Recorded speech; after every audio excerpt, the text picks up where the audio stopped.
searches at the Shoreham air crash site have been slowed down by heavy rain and floods, investigators have said. The wreckage of the jet has been removed and the Air Accident Investigation Branch, AAIB, is carrying out a final sweep for plane parts. The police operation continues as officers remove vehicles and debris and forensically examine the scene. The death toll is increasingly likely to remain at 11. Sussex Police has said. An AAIB spokesman said investigators were scouring all the road and woods one last time to make sure all plane parts had been located. He said the weather had slowed things down because rain had filled gullies and much of the area was flooded. No black box. When the jet is examined at Farnborough, the investigation team will look for obvious signs of pre-impact failures and check whether the plane controls are still wired up.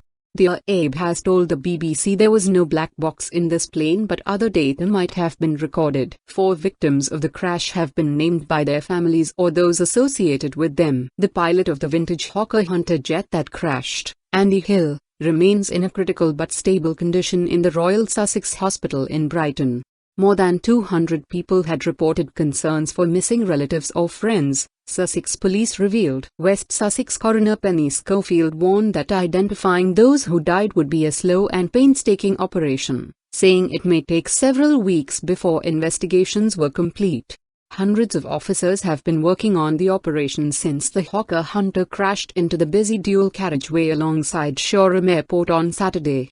After the jet was lifted from the scene by crane on Monday, Assistant Chief Constable Steve Barry said police still had to remove vehicles and other debris from the scene. After this, a second phase of checking would ensure all the victims were accounted for, followed by a fingertip search of the area for forensic evidence.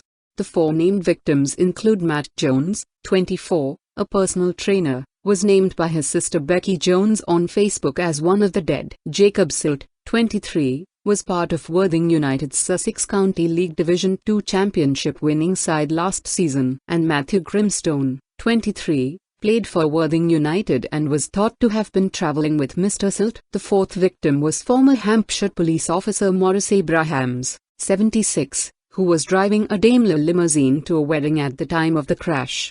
Paul Sheen, father of the bride, Rebecca Sheen, said he and his daughter had expected Mr. Abrahams at their Worthing home but he did not drive.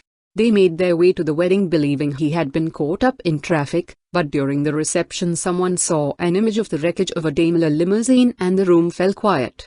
He said the family's concerns were now with the family of Mr. Abrahams and all the victims of the air crash. And he said, Rebecca says this isn't about her. It's about the man who lost his life. Simon Stone and his family were 50 meters away, about to cross a junction, when the plane crashed. My girls are 5 and 2 and they are trying to come to terms with what they have seen, he told the BBC. It was the worst thing we have ever witnessed. Tony Kemp, a nurse from Tunbridge Wells, Kent, who helped treat victims near the A27, said his medical colleagues were impressed with the resilience and professionalism of the Red Cross volunteers and others who had offered assistance. Disturbing sight. Mr. Kemp and off-duty doctors Marianne Jackson and Karen Eastman helped the British Red Cross with the walking wounded on Saturday.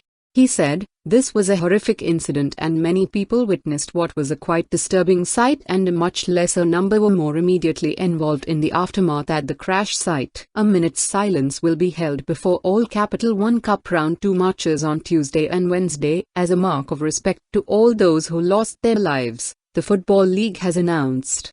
A fund has been set up to support the people and communities affected by the disaster. The Sussex Community Foundation has so far raised more than £6,000 through the Just Giving website. Father Jonathan Baldwin, a Sussex Police chaplain, supported officers working on the operation. It was a horrendous situation. It's not something you expect to go through at work, he said. A lot of them are very highly trained, but there were a lot who were special constables, who obviously don't have the training of a full police officer. He said they were highly traumatized as the disaster was not something they would normally expect to be involved with. In response to the disaster, regulators have announced that vintage jets will not be allowed to perform high-energy aerobatics over land at air shows until further notice. The Civil Aviation Authority, CA, said such planes would be limited to flypasts, and all Hawker Hunter jets have been temporarily grounded. Mark Swan of the car said, We have not had a major flying accident that has affected the public in this way since 1952. Safety is our absolute top priority, which is why we have grounded the hawker hunter and imposed significant restrictions and are carrying out an urgent and comprehensive review to look at all aspects of these flying displays. A27 closure. The A27 remains closed in both directions between Lancing and Shoreham. Highways England said it was unable to estimate a reopening time as it did not know the extent of the maintenance work required. Road users are still being urged to avoid the area.